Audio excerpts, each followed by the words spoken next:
नमस्कार, Day to Day News Bharat में सभी दर्शकों का बहुत बहुत स्वागत है। मैं हूं साक्षी चौहान। चलिए बात कर लेते हैं खबर की। ईरान के पूर्व supreme leader ayatollah Ali Khamenei की अंतिम विदाई को लेकर पूरी दुनिया की नजरें ईरान पर टिकी हुई है।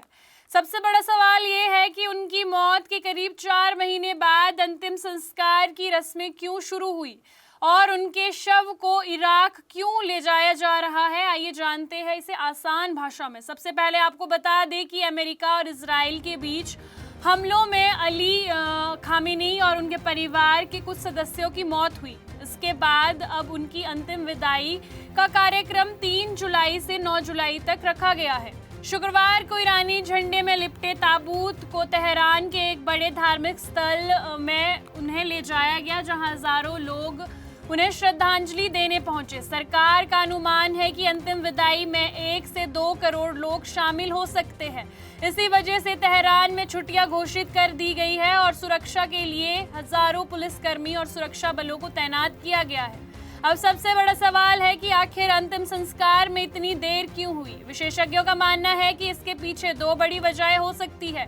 पहली, उस समय ईरान, अमेरिका और इजराइल के बीच तनाव और सैन्य संघर्ष चल रहा था। ऐसे में इतने बड़े स्तर पर कार्यक्रम आयोजित करना आसान नहीं था। दूसरी वजह यह मानी जा रही है कि ईरान इस अंतिम विदाई को सिर्फ धार्मिक कार्यक्रम नहीं बल्कि पूरी दुनिया के सामने अपनी राजनीतिक ताकत दिखाने के अवसर के रूप में देख रहा है।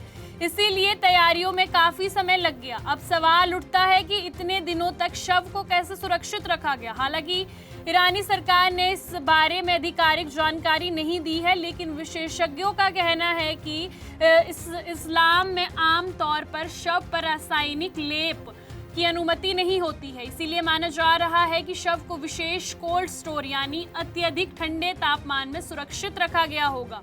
अब बात उस सवाल की है जो सबसे ज्यादा चर्चा का विषय बना है। शव को इराक क्यों ले जाया जा रहा है? इसकी सबसे बड़ी वजह धार्मिक आस्था है। शिया समुदाय के लिए इराक सबसे पवित्र धार्मिक स्थलों में गिना जाता है। कई बड़े शिया धर्मगुरु और नेताओं को इन्हीं धार्मिक स्थलों पर दफनाया गया है। ऐसी संभावना जताई जा रही है कि खामेनी के शव को भी धार्मिक परंपराओं के अनुसार इराक लिया जा रहा है और अंतिम संस्कार की प्रक्रिया है पूरी की जा रही है। हालांकि इस संबंध में अंतिम आधिकारिक घोषणा का इंतजार किया जा रहा है। इसी बीच एक और सवाल भी खड़ा होता है कि अंतिम जनाजे की नमाज कौन पढ़ेगा। इसे लेकर भी अभी तक कोई आधिकारिक जानकारी सामने नहीं आई है। वहीं खामेनी के बेटे का भी इसमें जिक्र हो रहा है, जो कि कई महीनों से सार्वजनिक रूप से नजर नहीं आए।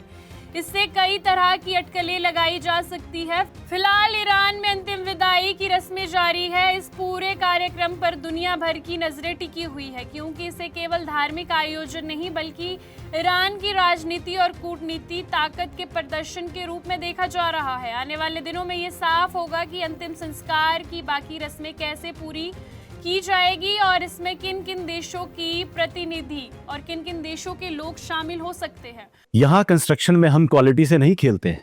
यहाँ पे कंस्ट्रक्शन फील्ड से नहीं प्रिसीजन से हो रही है। तो genesis Heights project RERA approved है, SBI अप्रूव्ड है, कंस्ट्रक्शन फुल स्विंग पे है।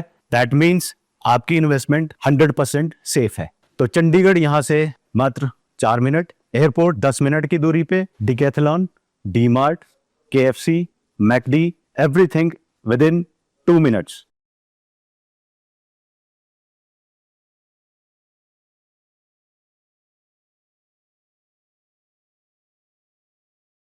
आपको बता दें कि Day to Day News Bharat निष्पक्ष तरीके से पत्रकारिता करता है। हमारे कोई भी रिपोर्टर फील्ड में किसी से कोई उपहार या विज्ञापन स्वीकार नहीं करता और ना ही किसी को ब्लैकमेल करता। हम हमेशा दबे कुचले लोगों की आवाज बनते आए हैं और आगे भी बनेंगे। साथ ही हम लोकतंत्र के चौथे स्तंभ को मजबूत करने की कोशिश करेंगे। अभी के लिए फिलहाल इतना ही। खबरों का सिलसिला यूं ही रहेगा जारी। जुड़े रहिए Day to Day News Bharat के साथ। तब तक के लिए हमारे चैनल को लाइक, शेयर और सब्सक्राइब करना ना भूलें। नमस्कार।